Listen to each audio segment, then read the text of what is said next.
In today's video, I wanted to talk about Steam Frame and why I think some people shouldn't buy it day one. Now, I'm going to quickly go over things we do know about Steam Frame. Is firstly, it's got a slightly higher resolution. It's got pancake lenses. We know it's got a Snapdragon 8 Gen 3 chip in it, which gives it around 30% more power. It's got double the RAM of Quest 3. It's got eye tracking, apparently a slightly wider FOV, but this is yet to be confirmed. And I think it will vary depending on the shape of people's faces. And it's going to have 72 to 90 Hz to 120 Hz and an experimental 144 Hz mode. Mixed reality will be black and white, but there is a color pass-through module being in production, or will be, and that was confirmed by Bradley. Well, he kind of hinted at it, but it sounds like something that's definitely going to be happening. And why not? I think a lot of people will want that when they get a Steam Frame. I think the misalignment is the comments I see regularly are from a lot of newcomers or people on Quest 2 asking if they should buy a Quest 3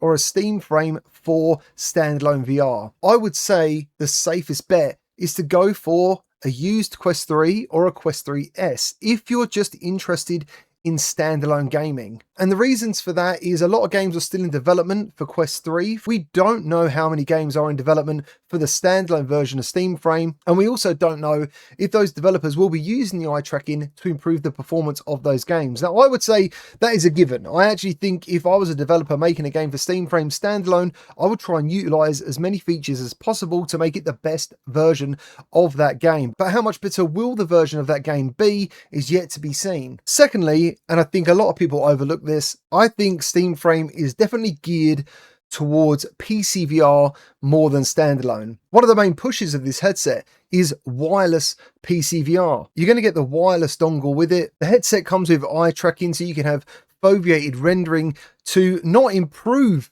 your PCVR performance, but to give you the clearest image possible.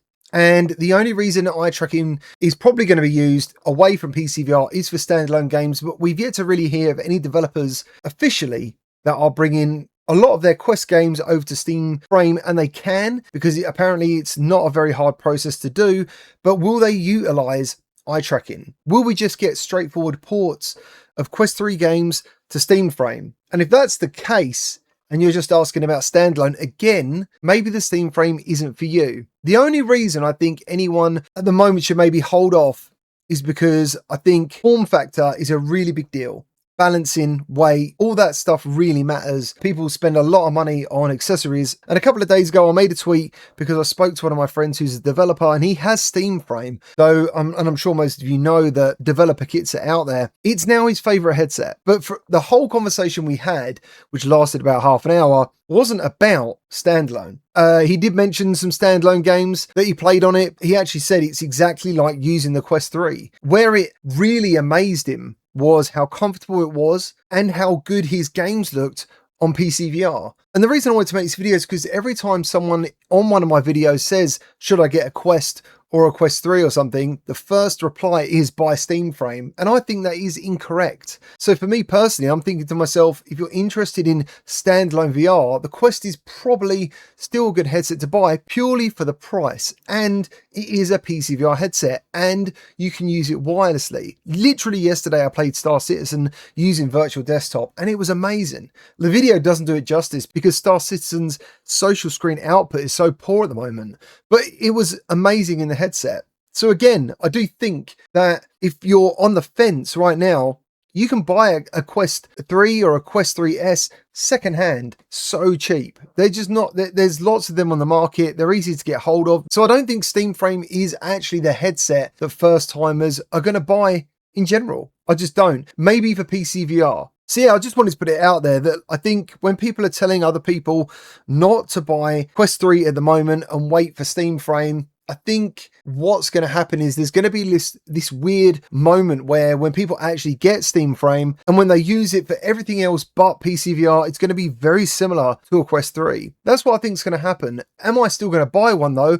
100% yes. Because one, this is kind of my life's work now. I'm going to try and be the first person to review any standalone games that come to that headset to see if they are making use of the Snapdragon XR2 Gen 3 chip that is coming with that headset, and maybe even eye tracking. And that's one thing I think this headset really does well is deliver a message that eye tracking is going to be a standard feature in all VR headsets. Guaranteed the next Quest headset, whatever it's going to be, is definitely going to have eye tracking. And it's super exciting that Valve are in the space. It's a fantastic move. I'm also going to try and get Steam Machine because I want to see what we can get out of that VR performance wise using Steam Frame. And overall, I'm just really excited to be able to check out wireless PCVR according to my friend in the best possible way he's ever experienced. He played Half-Life Alyx with the dongle using Steam Frame and said it was mind-blowing. There's still so many questions, but I just think that at the moment, if you're new to VR and like you've got a Quest 2 and you want to upgrade or you want to get a standalone headset and check out Standalone VR, not PCVR,